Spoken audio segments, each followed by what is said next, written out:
Hi guys! Welcome sa my mini vlog. May natira pa akong candy roll dun sa in-order ko sa kaibigan ko, kaya ibibigay ko na lang to sa ate ko. Naka-braces pala ako, kaya medyo nahihirapan ako kumain ng mga gulay. Masarap siya, kaso natatakot ako matanggalan ng bracket.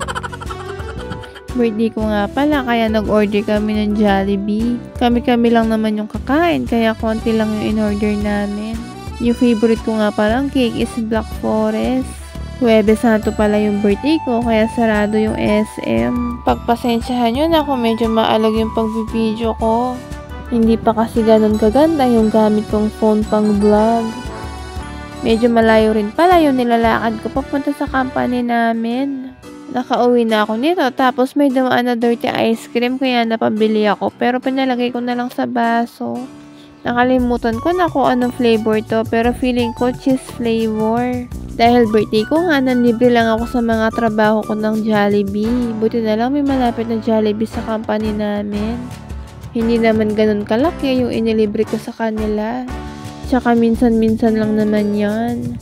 Siyempre, pagkatapos magtrabaho, uwian na. Tapos habang naghihintay ako na masasakyan, may nakita ako ditong pusa. Siguro nararamdaman niya na medyo natatakot ako kasi wala masyadong tao, kaya sinamahan niya ako.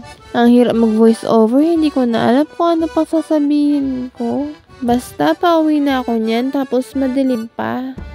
Dahil day off ko, nagpag-grab ako ng merienda. Bumili lang kami ng cheesy fries tsaka ng mango graham shake. Bigla ko tuloy na miss yung cheesy fries ng Jollibee. Hindi ko alam kung college ba ako noon o high school. Dumating na nga pala yung dalawang t-shirt na in-order ko sa Orange app. Ito nga palang unang binubuksan ko is si Aloka Zoldyck. Character siya sa may Hunter x Hunter na anime. Since marami na akong colorway na t-shirt, naisipan ko naman na khaki naman yung bilhin ko.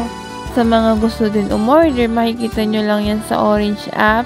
Tapos yung name ng shop is etcutie.co.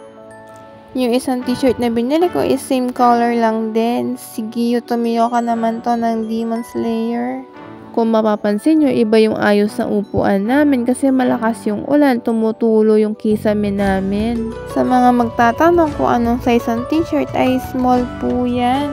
5'6" nga po pala yung height ko, tapos balingkinitan lang po yung katawan ko. Masarap sa katawan yung tela ng t-shirt, hindi siya mainit. Ang gaganda din ng mga design ng mga t-shirt. Punta kayo sa shop nila, marami sila dong mga design. Naka-discount pala ako sa pagbili ko niyan dahil 6'6". Kapag pala nag-order kayo, dito nakalagay yung t-shirt, merong mini pouch. Hanggang dito na lang. Bye!